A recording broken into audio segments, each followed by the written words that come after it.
उधर बात करते हैं छिंदवाड़ा सांसद विवेक बंटी साहू की, जो कि पदयात्रा की तैयारी में है। दरअसल जन कल्याण के लिए 364 किलोमीटर की पदयात्रा सांसद बंटी साहू करने वाले हैं।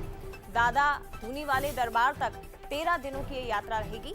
26 जून से यात्रा शुरू होगी, यानी कि कल से यात्रा का शुभारंभ होगा। 10 जुलाई को गुरु पूर्णिमा पर यात्रा पूर्ण हो जाएगी। इस दौरान पांडुना, मुक्ताई, बैतुल यहां से सांसद गुजरेंगे अपनी इस पदयात्रा के तहत। लेकिन आपके लिए समझना जरूरी है कि पदयात्रा क्यों निकाली जा रही है, इस पदयात्रा के मायने क्या है। तो इस पर एक नजर जल्दी से डाल लेते हैं कि आखिर इस पदयात्रा के मायने क्या हैं।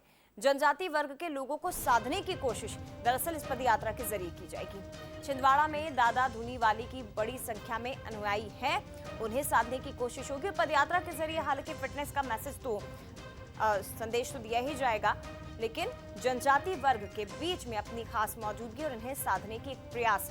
लेकिन इसके और क्या मायने निकाले जा सकते हैं, कितना महत्वपूर्ण है सांसद का ये पदयात्रा, इसे समझने की कोशिश करते हैं। अमित द्विवेदी हमारे साथ छिंदवाड़ा से इस वक्त लाइव जुड़ गए हैं।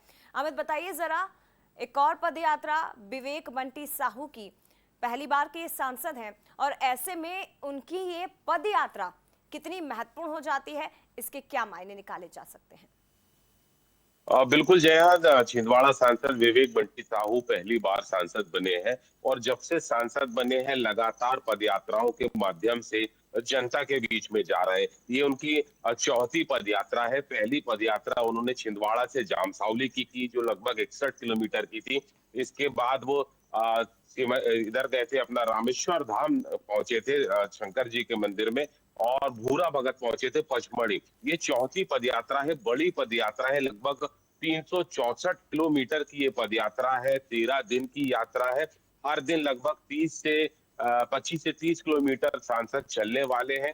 एक बड़ी यात्रा इसको हम देख सकते हैं। ये धार्मिक यात्रा बताई जा रही है। छिंदवाड़ा में कार्यकर्ताओं ने बैनर, पोस्टर इस यात्रा को लेकर लगाए हुए, क्योंकि राजनीतिक दल से जुड़े हुए हैं, सांसद हैं, तो इसके राजनीतिक मायने भी निकाले जाते हैं।